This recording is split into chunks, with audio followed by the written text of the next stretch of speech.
in the studio here at part of the blog. I'm here with the Wookiee who is playing guard duty here on top of the table.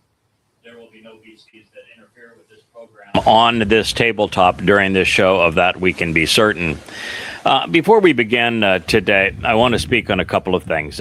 The first issue is that all indications are that this Israel has found itself in conjunction with America, and that Iran had surrendered to the Islamic nations and wouldn't be attacking them anymore. The very next thing we find is that indeed they have been pummeling once again the American bases and American facilities, any facility really used by America in those countries, as well as even the economic prowess of those countries, to show that to befriend the United States is to be the enemy of Islam. And so it has been exceedingly rough. We've also found that Russia, as one would expect, as one would do if you were in their position, has been providing targeting information to the Iranians, and now has also signed a deal to provide the Iranians a retort to what America did against Russia using the Taliban so very long ago, when Zygmunt Brzezinski and Jimmy Carter thought that it would be a fun thing to do to arm the Taliban to go and kill some Ruskies in Afghanistan, and the primary weapon of choice were Stinger missiles. The Russian version of that has now been offered to the Iranians, such that they will be able to shoot down American aircraft. And it is fair play, because that's exactly what America did in Afghanistan to oust the Russian influence during the Jimmy Carter administration. And of course, I'm reminded that this notion of regime change has already been tried 3 times by the United States. The Iranians elected a leader democratically who thought that it would be better to have the revenues from the oil that was extracted from its land benefit the people of Iran rather than America's oil corporations. And he began the process, as did every other nation around them, of nationalizing the oil fields and refineries. And when he started doing that, America decided, well, it's time for regime change. We're going to have a coup. And it was America that brought in the Shah to preclude the Iranians from controlling their oil and for being a puppet dictator of the United States. And then as the Shah decided, God, I played puppet dictator to the United States for so long. Eventually, I need to honor some of my responsibility to the Iranian people and do as my predecessor had done, which is to make certain that some of the benefits of the oil being extracted from Iran actually goes to benefit Iranians. At which point, it was Jimmy Carter who decided, nope, we're going to cut him off. And he brought in the Ayatollah. So this is that was our third regime change in Iran, all of which was nefarious, all of which was inappropriate, all of which was based on greed, all of which was counterproductive. And now we're bombing Iran, expecting regime change again, but this time those who are protesting against the government are outnumbered anywhere from 50 to 100, sometimes even 1,000 to 1, who are standing behind the government. There has never been a case where a country has been bombed into oblivion that the people decide, boy, I just really like those people that are bombing us. I mean, it's just utterly stupid that this would result in regime change that would be favorable. But nonetheless, that is the situation. So the basis for the war was absolutely moronic. There was no chance it was going to prevail. Listen, I'm no fan of Islamic theocracies. I think all of the Islamic governments throughout the Middle East and the world are counterproductive. I would isolate and quarantine all of them, do no business with any of them, and not sell any of them weapons. That's how I would treat the menace that is Islam. But the fact that we do business with some and then try to control others has put America in a very difficult position and an immoral and ignorant position that is now turning on America. And what I want to emphasize is that by the U.S. bombing Iran, what it did was finally drive a wedge between the U.S. and all of the Middle East fiefdoms.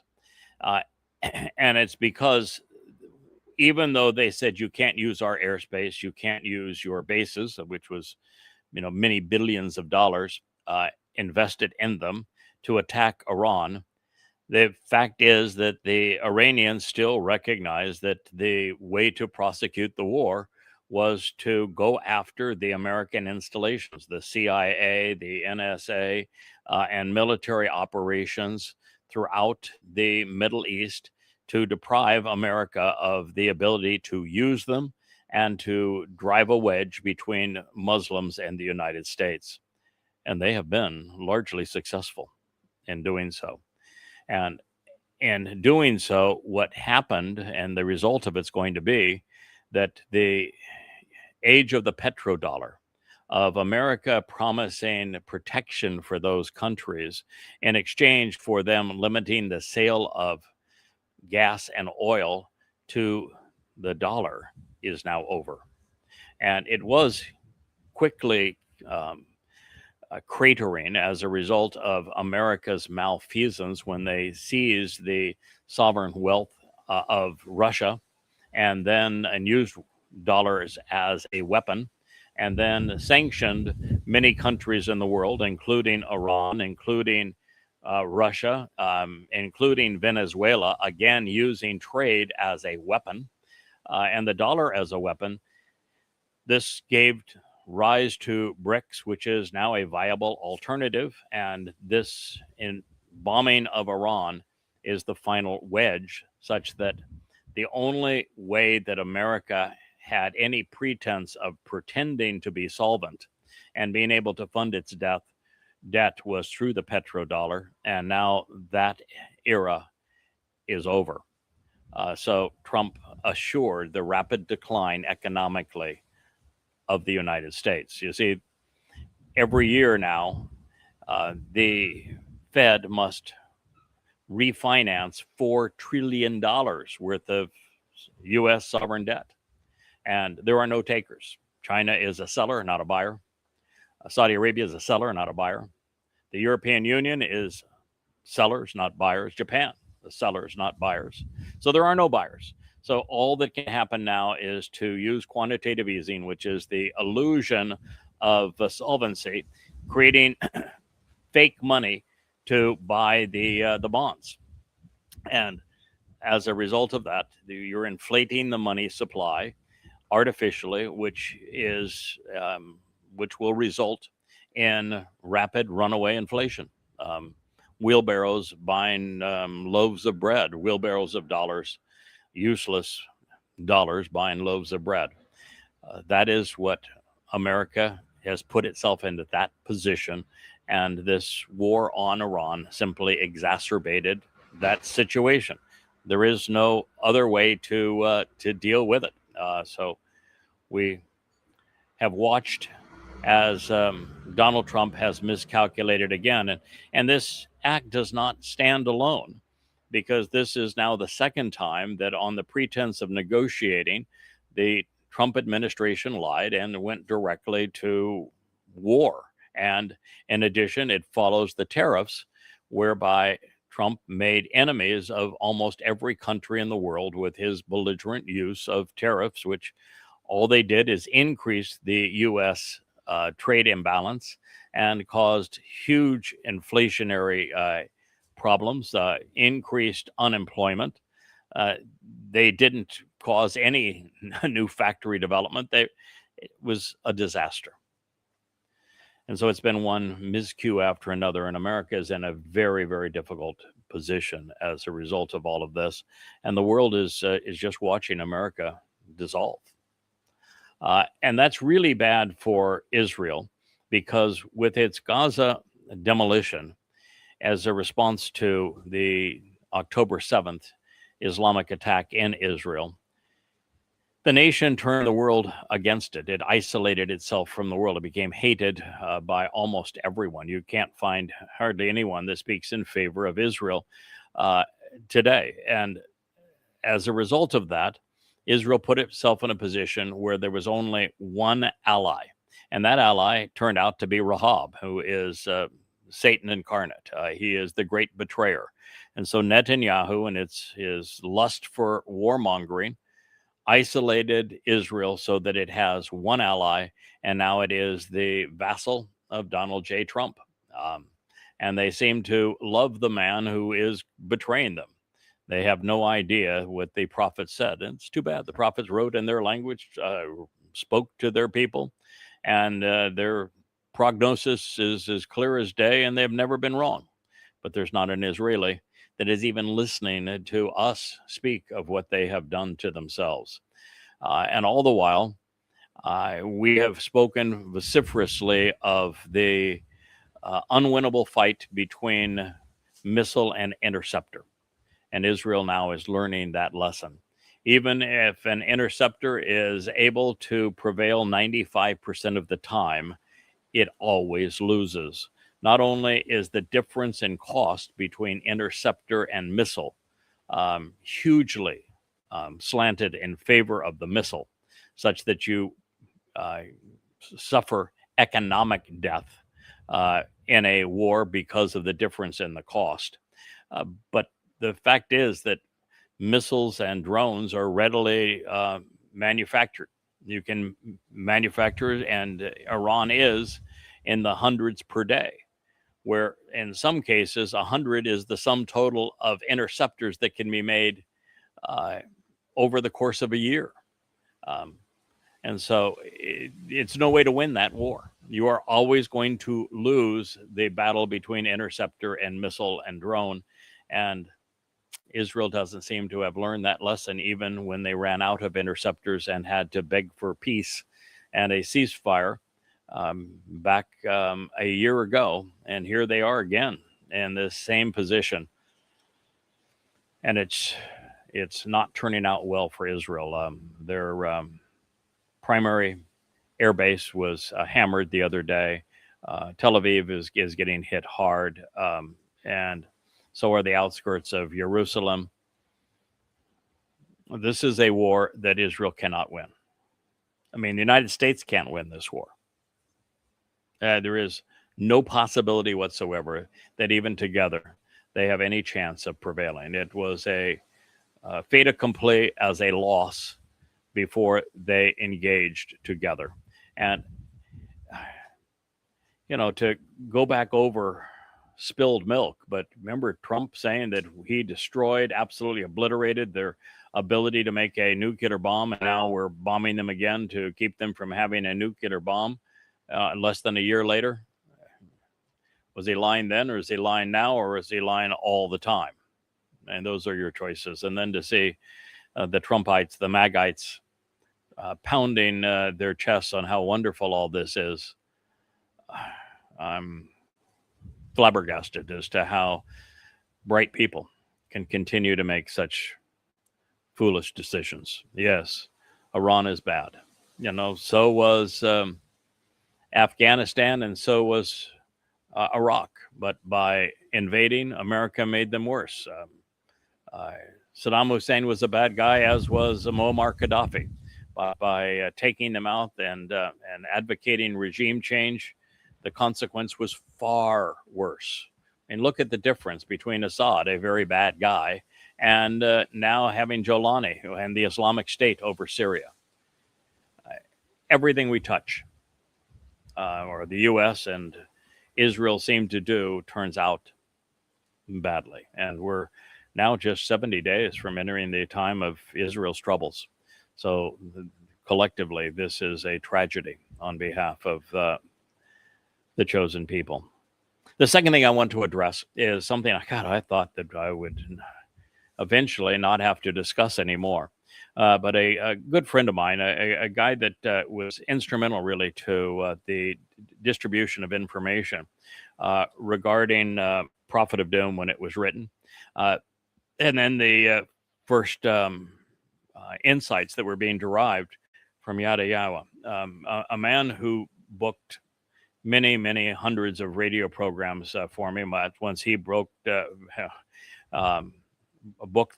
first of them, most of the hosts would have me back 4, 5, 6, 10, sometimes 20 and 30 times because the message was just so unlike anything their audience had ever heard before. And those radio programs were the impetus for both good and bad. We attracted a cult of conspirators that has turned out to be a cancer in our midst, and now has been diabolical away from us. And I want to speak to them in a moment. But we've also attracted many of those who are the most devoted members of the covenant family, who are going to be among the certainly be among those that Yahowah will be bringing home, so that we can be prepared for the responsibility ahead. So good and bad in that regard. Now, he was one of 100 recipients that received a letter that originally I thought was just sent to a handful of people, and I dealt with it very quickly and didn't make much of a comment regarding it, because it was sent to people who laughed it off and said, "Oh boy, these people are lost." But they decided to steal my email contacts, and they sent their stupidity out, belligerence out, to at least 100 people. And one of them was this friend of mine from years past that was so effective in promoting our books, and his response was, I don't know why these people are crazy, or why they think that anything that they say makes any sense. But nonetheless, the song that they attached to make their point is really a beautiful song. It was Sukkah.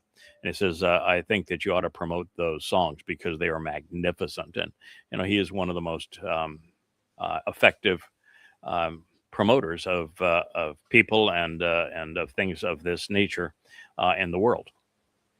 So congratulations to Leah. That was his view of them. And we've had 5 or 6, maybe up to 10 mutual exchanges since that time. A very interesting dialogue. And so the benefit of the belligerent Mother Goddess cult is that they've reintroduced me to somebody that I hadn't talked to in a while, as he was going through a very nasty divorce. But what I do want to talk to, since there were 100 people on the mailing list this time, is the claim that they have made. They are not very bright. In fact, stupid would be a better description of them. They decided that when we were reporting on the final word picture, whereby Dowd acknowledges that his mother, his M, was instrumental in his recovery. She, according to the final mashal, this would be Proverbs 31, it is apparent that she did not work alone. There were 3 references in it highly favorable to her Baal, her husband. And there is no way to interpret the message of the 31st mashal or proverb in any way other than gloriously positive. It is the message that first got Dowd's attention, sobered him up, got him to recognize his place as God's son and savior, such that he turned his life around. And it was the first of 2 presentations to him. The second was the 89th Mizmowr. And in it, as I say, Baal, which I had always viewed as a negative term because it is used many times negatively, was exceedingly positive.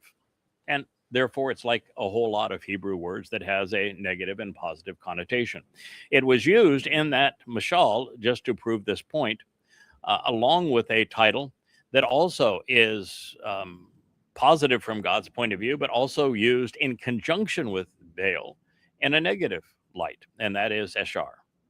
And Asher is the name of one of the 12 tribes of Israel. It's a name of the last one born to Leah's maid, the tribe of Asher. And she is ecstatic about it because she says that as a result of Asher, that she is going to be viewed as blessed and beneficial to all Israel for all time as a result of the birth of Asher.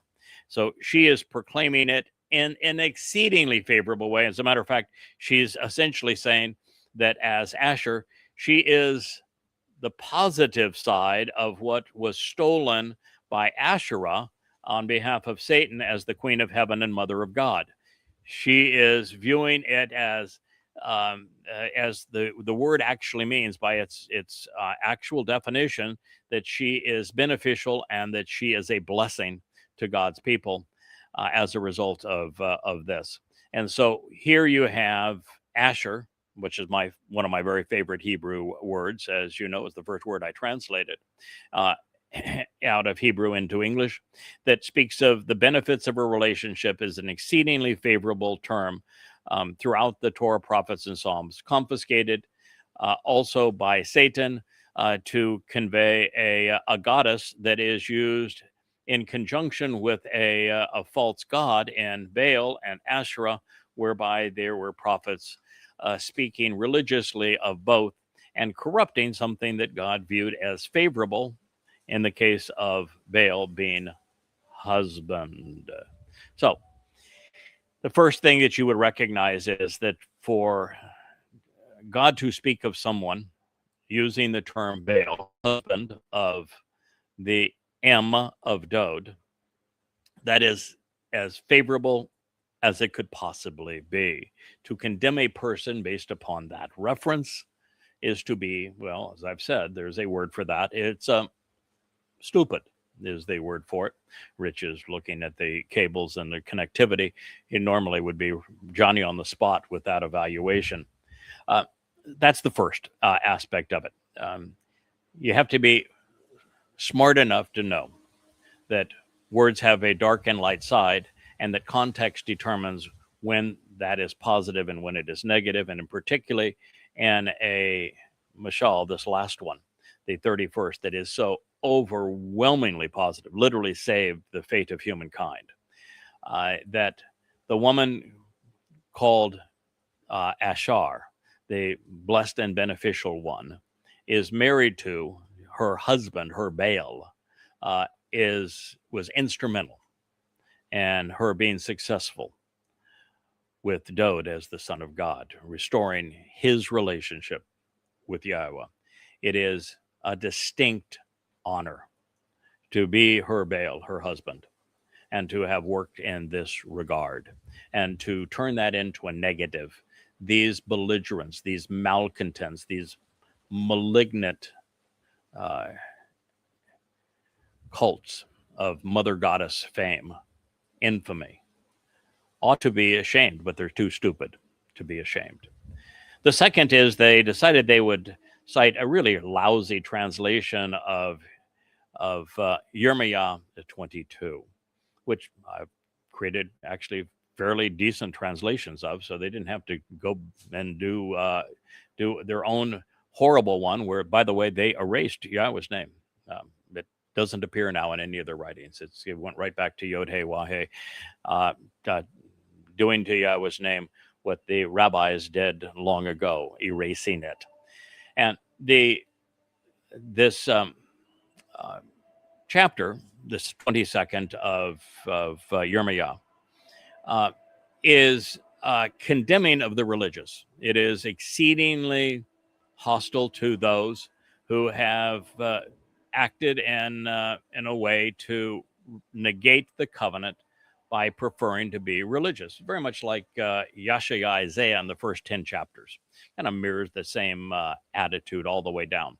And it says that one of the things that God was particularly annoyed at is the negation of his name and being replaced by Baal. And so God is actually demeaning those who erased his name. And yet, no one in all of human history, really, no one has ever done more to restore Yahweh's name than I. Did they know that? And they have not only corrupted Yahweh's name to create the illusion that God was a mommy and a daddy, which we proved to be untrue, so they've dropped that pretense and they've just gone back to, it can't be pronounced. It's a yo, it's a hey, it's a wah, it's a hey. We have no idea what it stands for. We have no idea how to pronounce it. We're regressing in this regard. They are doing what the 22nd chapter of Yirmeyah condemns, while condemning me for doing the opposite, which is restoring Yahweh's name. They're like Paul. They found a word that was repeated that they thought, well, if that word exists there and it was used in a negative light, then it must only be in a negative light, and we're going to condemn him for that. It is just grotesquely irresponsible. And again, I would ignore them had they not sent out their hate letter to 100 people. But they did. Why, by the way, lying about everything, pretending they were doing their little study and they were quiet, they were good little boys and girls, and they were just minding their own business, when in fact, their parting salvo was to condemn me. That's how they began. Every single one in that cult. And they went out of their way, deliberately confirming their hatred in writing, saying that they were going to do everything they could to disparage me. And they have ever since. They didn't start as little students that wanted to know the truth. No, they started as malcontent, cancerous belligerents. And in the process, the psychopath that started that cult became Miriam.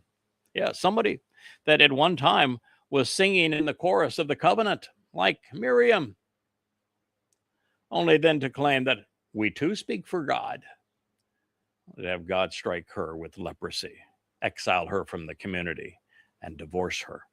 And as we have found in the many references that God has now to them, particularly as he speaks of this upcoming harvest, which they claim for themselves, that he is deliberately excluding them and deliberately sending them to hell. Not my determination, although I'd probably make the same at this point. God's. And he's not going to change his mind in this regard. The only difference for them is how much time they will have their souls delayed from entering Sheol to pay recompense on all of the people whose lives they negatively affected. So keep it up. Doesn't do a thing to me, but it sure as hell is affecting you. All right. Those are the two things that I wanted to share. We're going to go back into the 13th Mizmowr. It was quite an eye-opener as we began it in our program last week. And so to return to it, and I thank Rich for bringing us back into the Ocean Studio. As you can see, it's a really blustery day again. We are really getting a blast of warm air being brought across our helm as we look out across the sea. It reads, The Majestic Conductor. This is Laha Nashak, a song of Dowd, the beloved. So, who wrote this? That would be Dowd. Who is Dowd? Well, according to God, he is the Son of God. He is the chosen one. He is the one through whom God enabled and established the covenant. He is the Messiah. He is the one that God is returning with and establishing as king forevermore. Besides that, there's not much to the man. So this reads that it is a song of Dowd.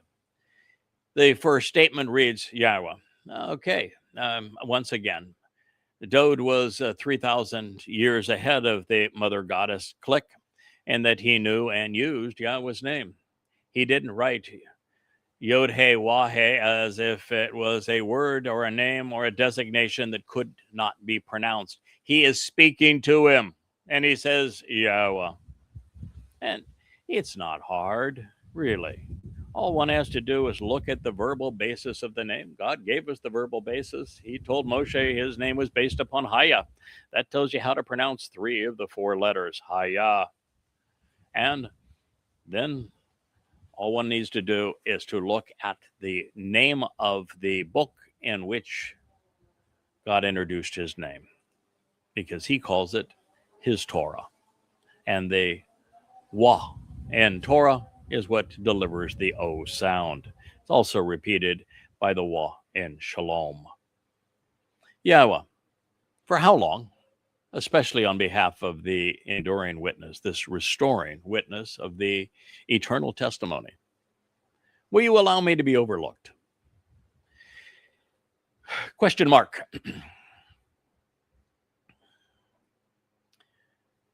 One of the reasons that it is foolish to oppose what Yahowah has chosen to do in collaboration with me is that over the past 3,000 years, I am the first to recognize what Yahowah chose to do through Dowd. That Dowd's not only the Messiah and Son of God, negating the idea that Jesus was that person. God says otherwise. And its titles are not transferable. But even more importantly, that when God said that he established the covenant, literally cut it with Dowd, what that means is that Dowd is our Savior. He is the one who fulfilled Pesach, Matzah, and Bekurim. There's no other way to establish the benefits of the covenant other than by fulfilling Pesach, Matzah, and Bekurim, which Dowd did. The first to recognize that, explained how it worked, how Dowd's soul was placed into a physical body to serve as the Passover lamb, and then his soul carrying our guilt into Sheol, never to be seen again. And for the Bakor, firstborn, to become the first of firstborn children by fulfilling Bekurim. It's not spelled out succinctly anywhere. I was able to deduce it. I was able to prove it. I'm the first to share it, to explain it. But this isn't the first time I've done so. I did it 3,000 years ago. The reason that Dowd recognized his responsibility and decided that he would honor this opportunity to serve his people and his God in this way is because I also explained it to him. And it's obvious. And as we move through the presentation of the last word picture in the library studio, you're going to be confronted with irrefutable evidence. And it goes way beyond being the husband, the Baal, of the Ashar, the Amma, the M, mother, the one providing the benefits and the blessings for Dowd. So far beyond, it's almost earth-shattering.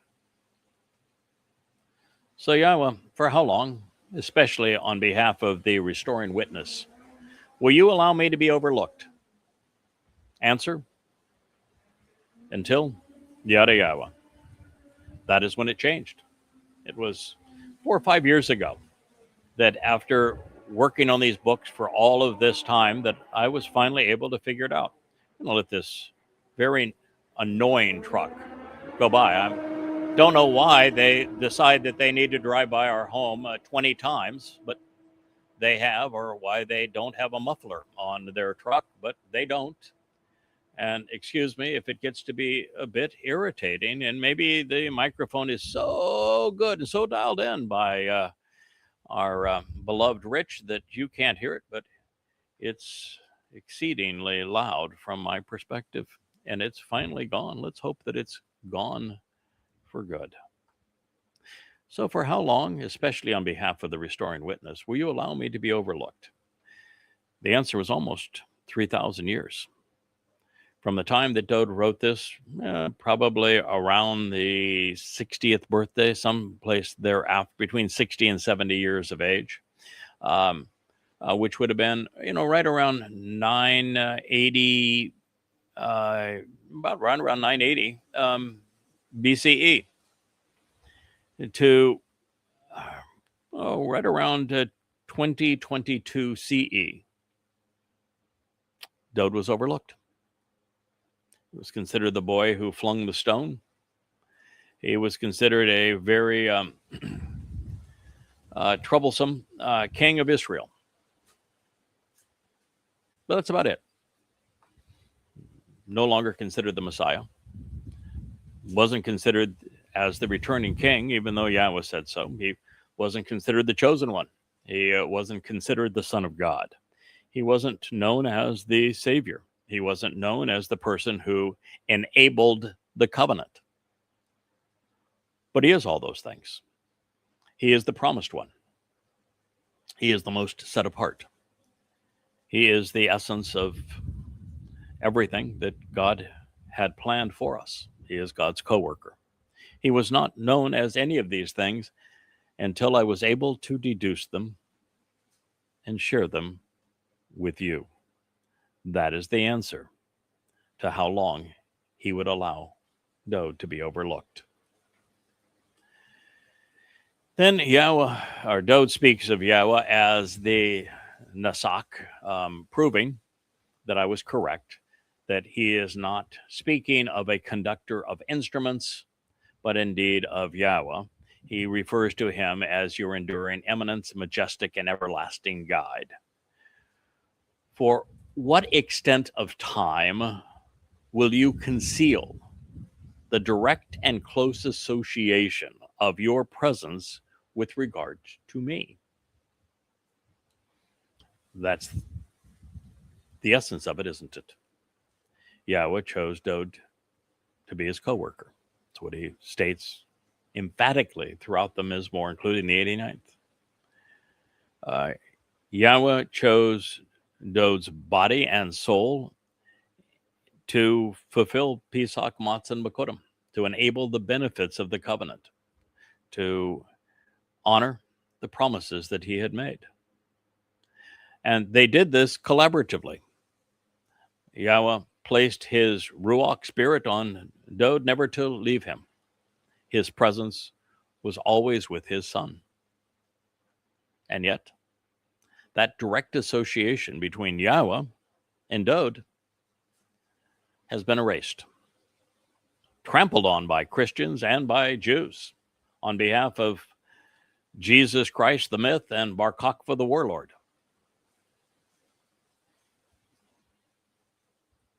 It's tragic, really, because collaboratively they offered humankind the greatest gift ever: eternal life, the removal of all guilt,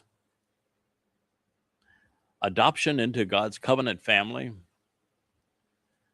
and essentially infinite empowerment, enrichment, emancipation, and enablement to go from 3 to 7 dimensions.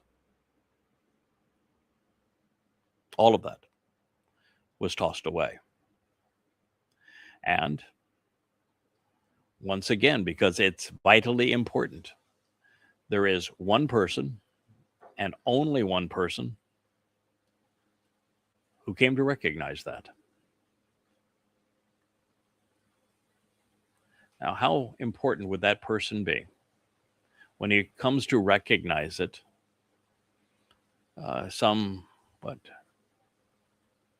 35 years, 30, years, excuse me, to be exact, 32 years.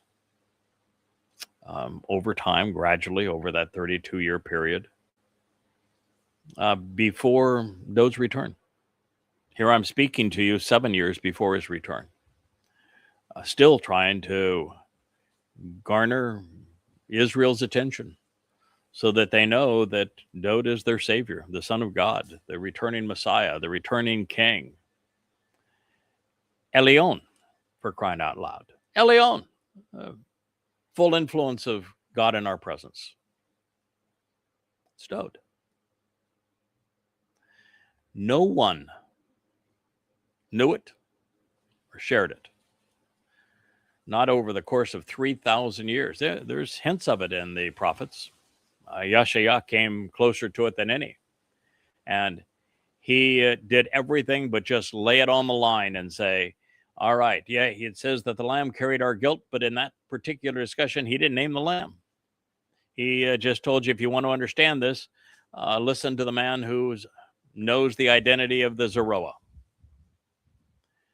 And he does not specifically say that matzah was fulfilled by carrying our guilt into Sheol.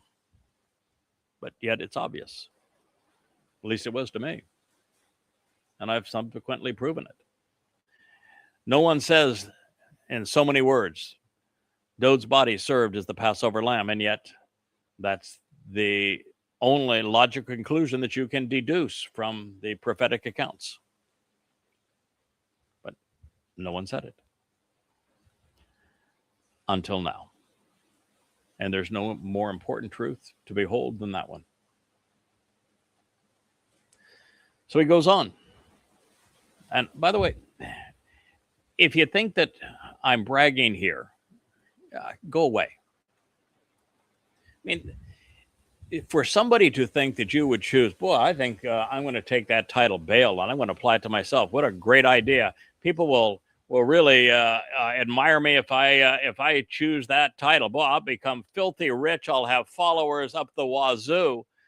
What a great idea. I'm going to take that title and apply it to myself. Are you out of your ever-loving minds? Every time Yahowah ups the ante and he adds another identifier to the one that he has chosen to work through to restore his name and his beloved son's dignity, you go and put yourself in the crosshairs of all the belligerents and idiots of the world. And the more controversial the title, the worse it becomes. So you'll do exactly the opposite unless you know and trust Yahowah explicitly and are always willing to go where his words lead, no matter the personal consequence of doing so. But God was really quite clear. What do you think the story is in Bereshith 1, the first book and the first chapter of the Torah, where he speaks of the lesser luminary that he calls great, reflecting the greater luminary's light as a sign for the Moedim? What do you think he's talking about? When he introduces the two trees and the tree of knowledge pointing to the tree of lives, who do you think he's speaking of? Particularly when he tells you that the Towrah is the tree of knowledge. It shouldn't be all that difficult, folks. But the reason that we emphasize this, and I tell you that God proclaimed upwards of 1,000 times that I would do this for you, for him, for his people, for his son. The reason I tell you this is so that you would trust what God has to say through me. It isn't just a matter of study that I came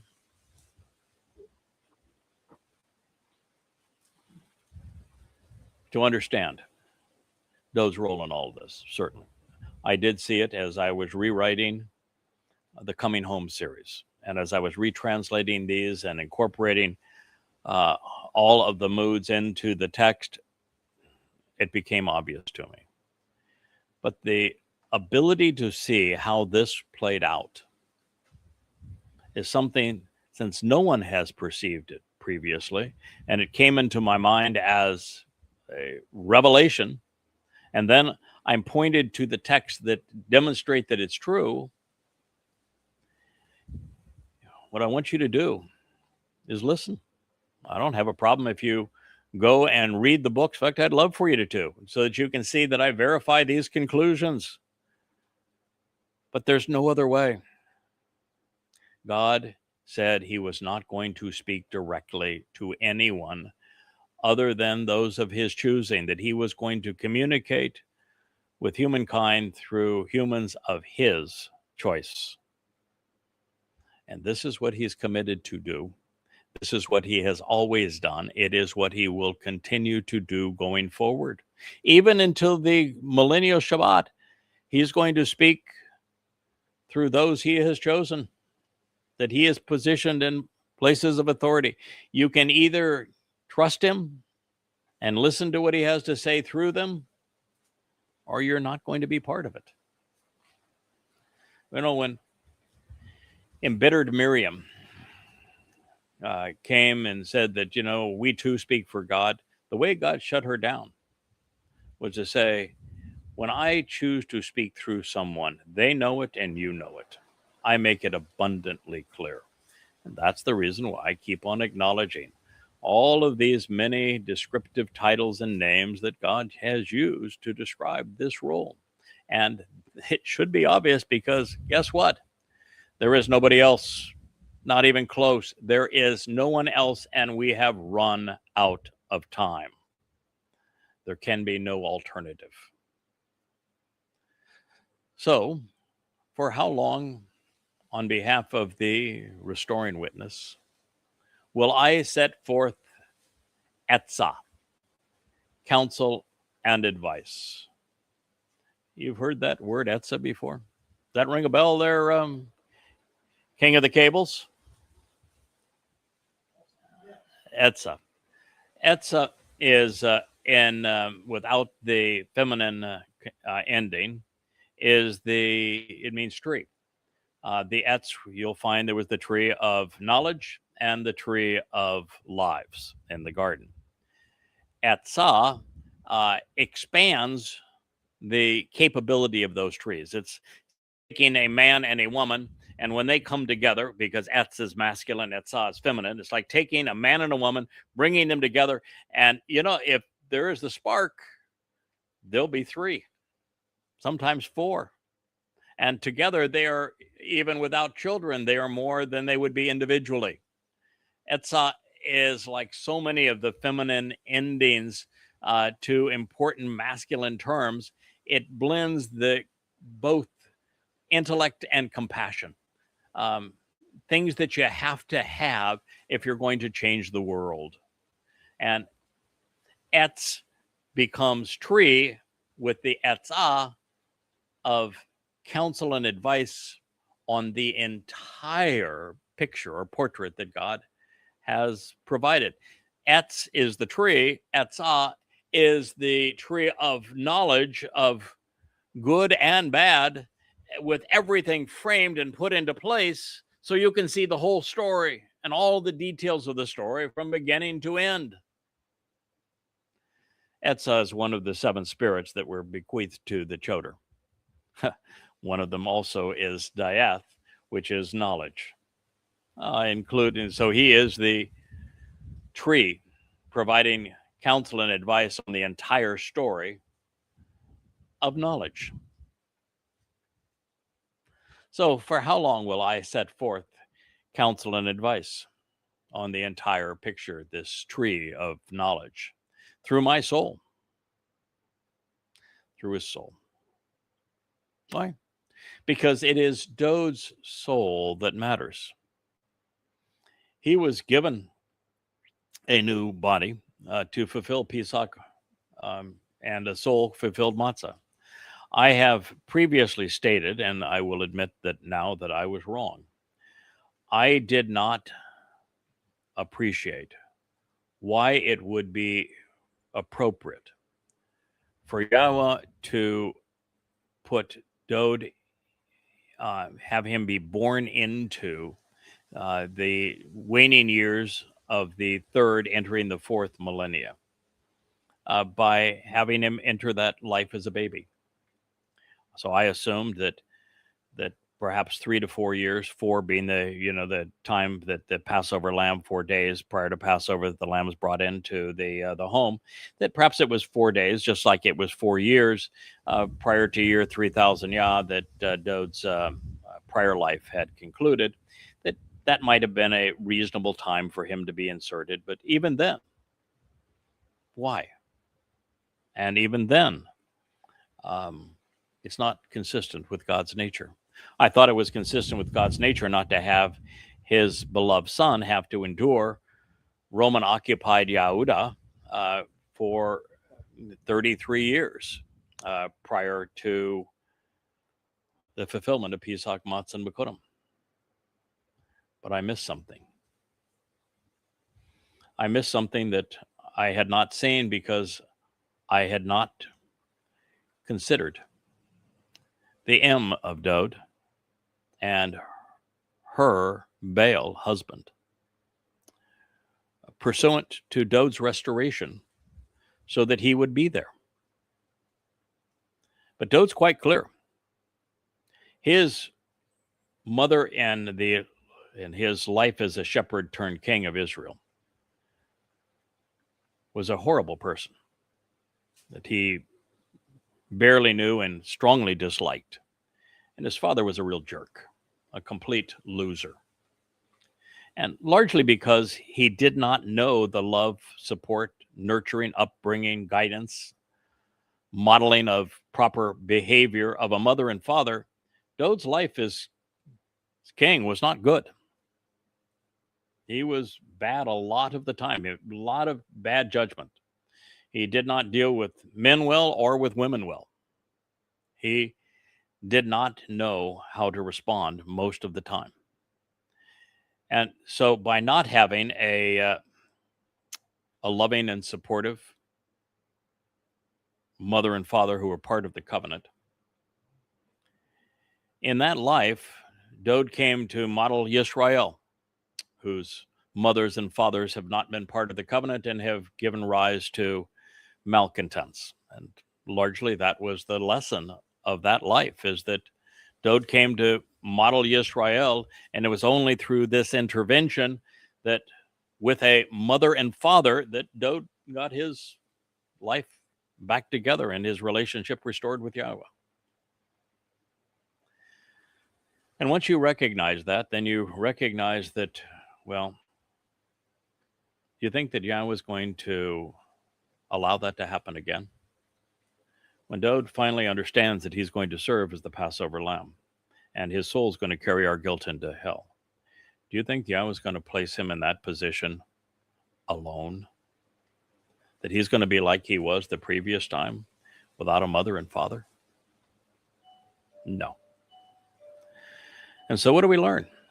We learn that when Dowd writes his great dissertation on fulfilling Pesach, Matzah, and Bikurim in first person in the 22nd Mizmowr, early on, he says, I was born of a mother. I came out of the womb. I experienced the gushing forth, the breaking of the water of natural childbirth. I was nurtured on my mother's breast. He goes on to describe the very fact that he was born of a woman at that time. He had a mother. And then he uses a term that I will describe later when we go and retranslate that speaks of a prominent tree that stood by him the whole time. Never left his side. He spoke of his mother and her husband as his mother and father. And they were with him the entire way. And I will explain how the myths came to be of the baby, the mother and father, even of those people that were known as disciples, and what their actual origin was, and what their relationship was during that period of time. Because Paul didn't make it up. He copied, he counterfeited what had been. And so I've got a lot more, as does my wife, invested in this, than simply being your herald, than simply reflecting the King's light, than just being the tree of knowledge. And those things would have been enough for a lifetime, would they not? Through my soul, Yahowah inserted Dowd's soul into a woman. Matter of fact, what's really interesting is I traced down the Isaiah 7, I think it's 7:14, 7:11, 7:14, something in the 7th chapter anyway. That prophecy, it's the one that's stolen by Christians all the time to say that it is the sign of the virgin birth, and it says nothing of a virgin. But the term that is used is also used in the 89th Mizmowr. And when I came across, I said, oh my, this is the explanation. And that term actually describes the nature of the person, indeed people, husband and wife, mother and father, that were brought to bear to deliver the very Son of God, whom they called Emmanuel. Not he is God. God is with us. So much more you can learn when your eyes are open, when you're receptive, when you're willing to go where the words lead. It was Dowd's soul. It wasn't actually his second life, but it was an extraordinary one. And he not only learned in that life what it's like to be supported by a mother and father, but God didn't allow him to be all alone, to have no one to celebrate the 7 Moed Mikre along with no one to comfort him, to guide him, to reassure him. No, his soul was loved. He continues, the dissatisfaction of having been pushed away, discarded, and disregarded is upon my heart and in my thinking every day. You see, in 982, I believe probably was the year, Dowd was 60 years old, when my wife and I delivered the last word picture and the 89th Mizmowr song. We didn't just tell Dowd that his role was exceptional, that literally the fate of the planet, the lives of every human, was hanging on him restoring and reestablishing his relationship with Yahowah. We didn't just tell him by walking him through the Towrah that he was the Son of God who would fulfill Pesach, Matzah, and Bakorim. We also told him what his people would do to discard and disregard all that he would achieve. And it weighed heavily on him every day thereafter. Still weighs heavily on him, still weighs heavily on my heart to have God collaborate with this kind of gift, allowing the body of his beloved to be crucified on Passover, to open the doorway to life, and then allowing him to carry our guilt into Sheol, to deposit it there, never to be seen again, so that we are guiltless, and then to have that turned into the lie of Jesus Christ and Bar Kokhba, religions of Christianity and Judaism, by people who are claiming that they're speaking for God and yet they're annoying God. It's aggravating. For what extent of time, he says, will the one who is in opposition to me be lifted up and exalted over me? Jesus Christ is in opposition to doubt. Paul is in opposition to doubt. Satan, who is the god of religion, is in opposition to doubt.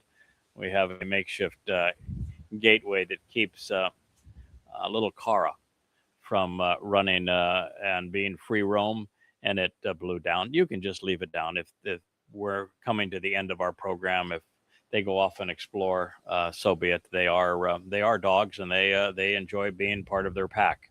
So we'll not worry about that. So that was the noise that went kaboom. Sometimes when we come out here to the Ocean Studio, the elements are they're as you would expect on a tropical island.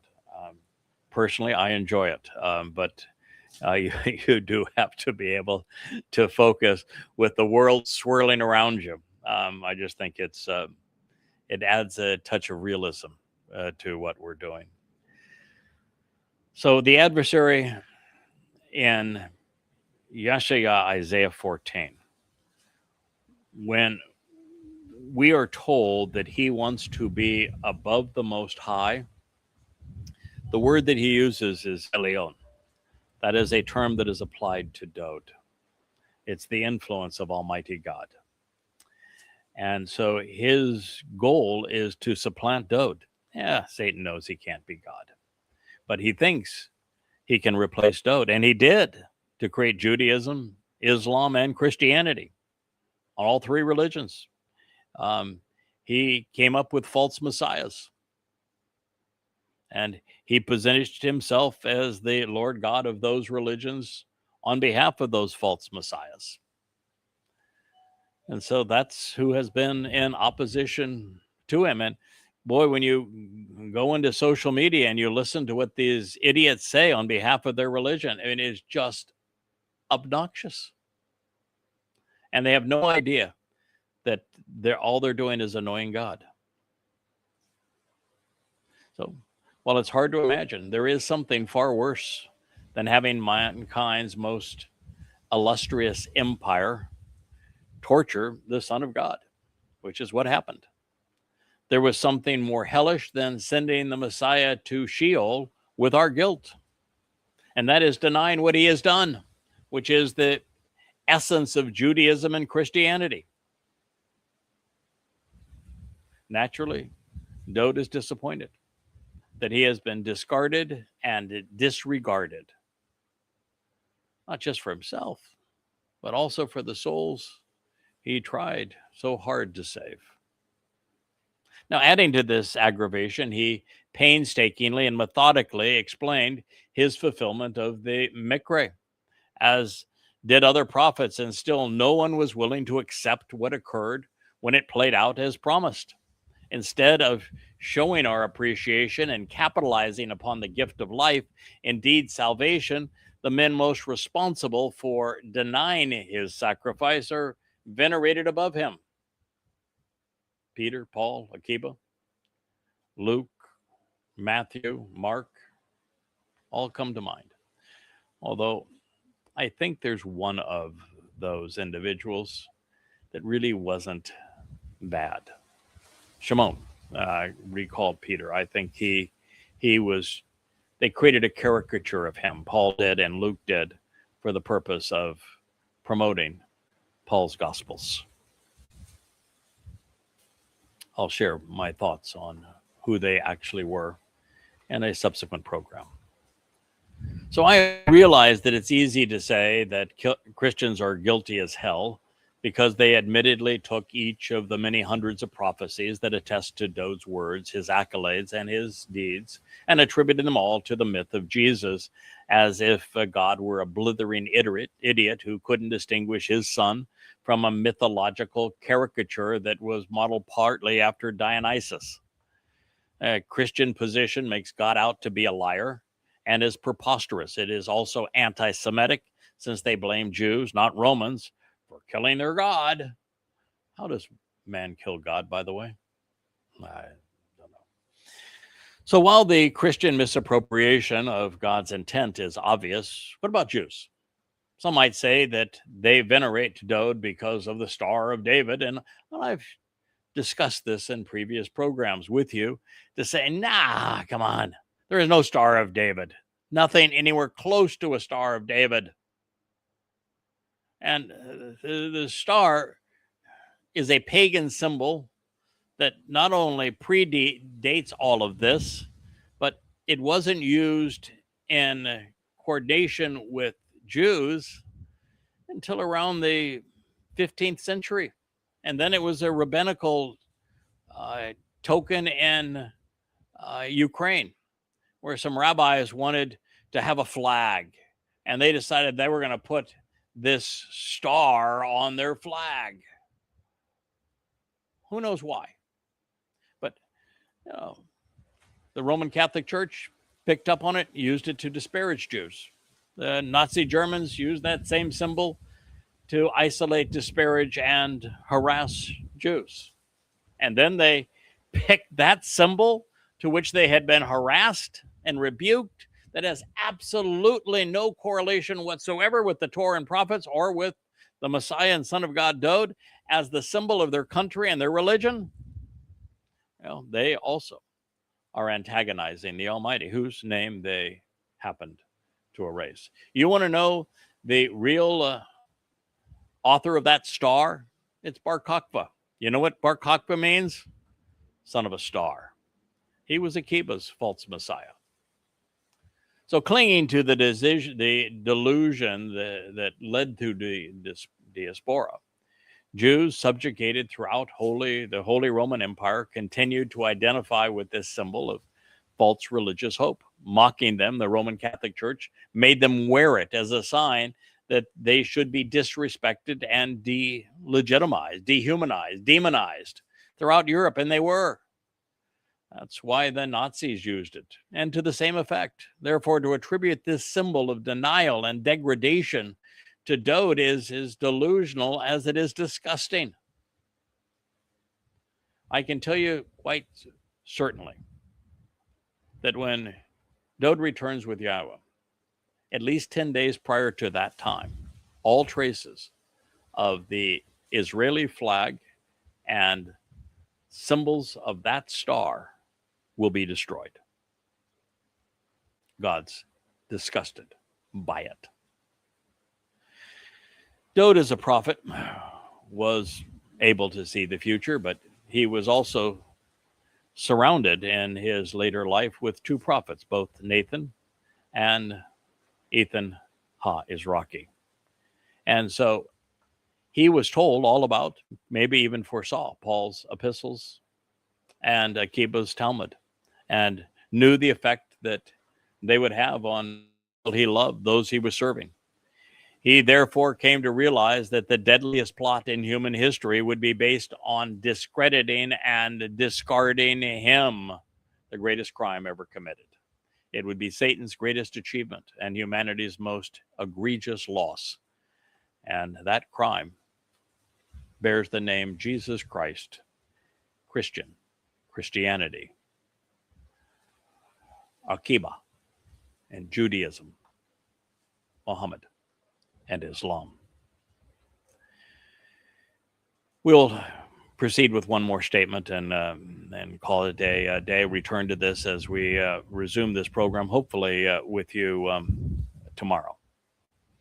You and I are in agreement that it is essential that you consider. You and I, this would be Yahowah and Dowd. And he wrote this in both the paragogic cohortative and also the imperative, which means that it was expressing second person and first person volition, choice. Paragogic means it was emphatic. The hiphil means that God, as the subject, was going to cause the object, which is Dowd, to participate in the process as if he were a secondary expression of God. Love the Hebrew language and the ability to communicate these thoughts. So you and I are in agreement that it is essential that you consider answering me, responding to me, Yahweh, my God. Illuminate my eyes, negating the possibility that I become inactive and die. Oh my. Sometimes you run across little nuggets, and I'm going to start at the end, which is not the right place to start. It's always better to start at the beginning, but I'm going to start at the end of this. Illuminate my eyes, enlighten me, providing my ability to be observant, negating the possibility, preventing, that I become inactive and die. I have postulated, and with good reason, that Dowd's first life was not as the shepherd boy, 8 years old, in Bethlehem, when Yahweh said, I choose him. God would not have known him. He would not have experienced enough of life to have shown that he was a good choice and that he had been around before. God has had numerous men and women be part of his covenant family long before Dowd was born into that life. And yet Dowd is called the firstborn of Yahweh. My conclusion was that Dowd's soul was Adam. That he was the firstborn of Yah because he was the first to be given a conscience, a neshama, in addition to a nephesh, and then brought into the nurturing environs of that garden. I think he was Dowd. I think Dowd was Adam. And one of the reinforcements here is that the reason Yahweh escorted Adam, man. By the way, Adam is not a name. It means man. This man. And he's always the man. It's always presented with a definite article. It's not any man. He was the man. And the man of God's story is Dowd.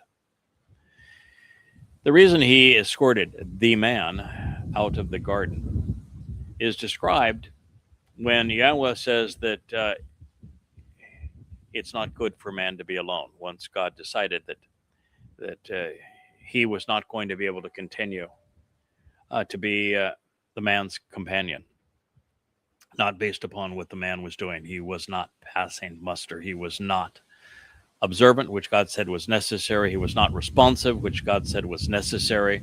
And he most certainly was not reliable, which God said was necessary.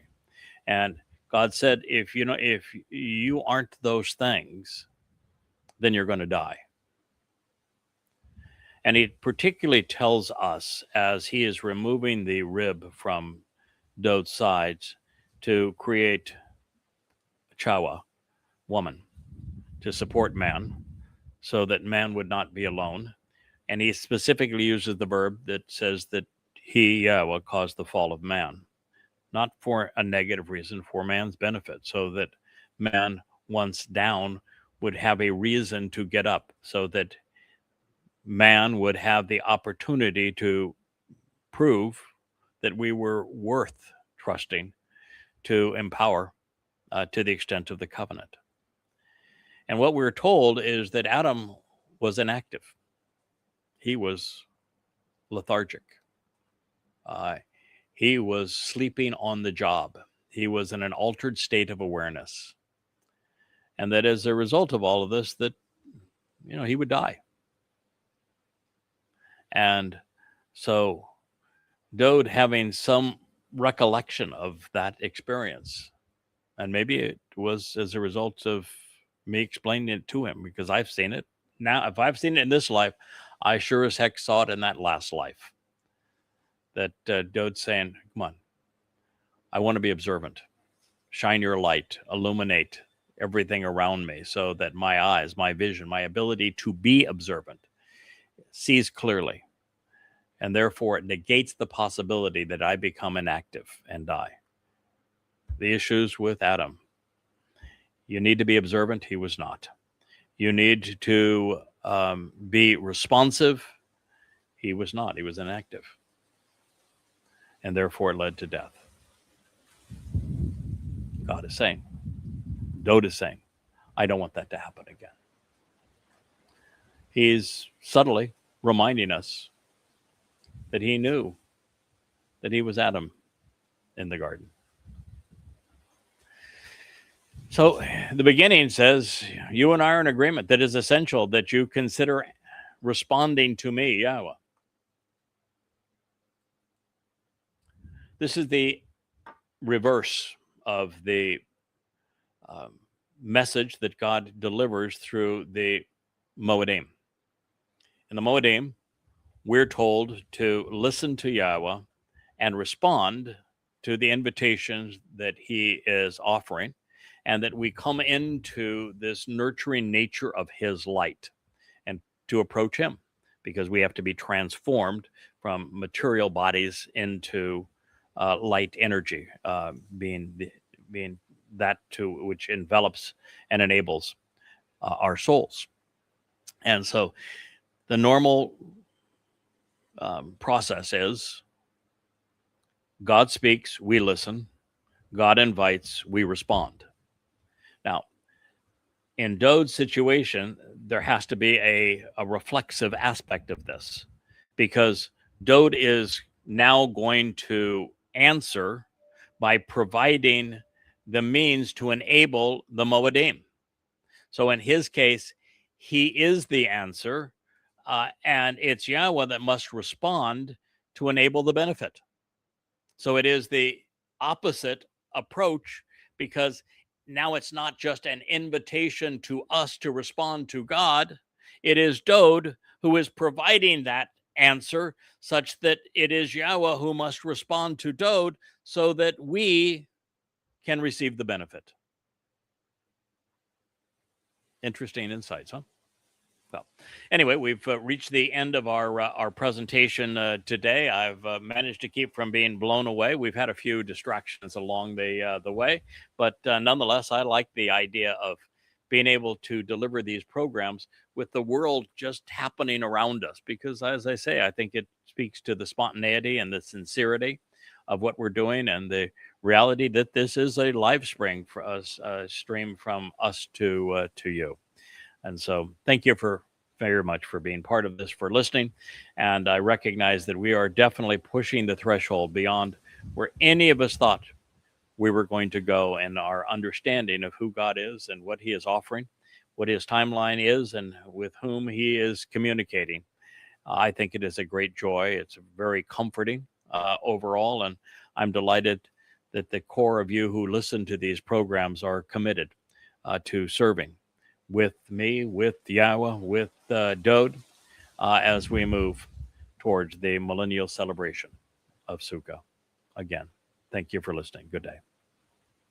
Hey there, thanks for tuning in. That was Fetch. Gotta run now. Catch Yah on our next podcast.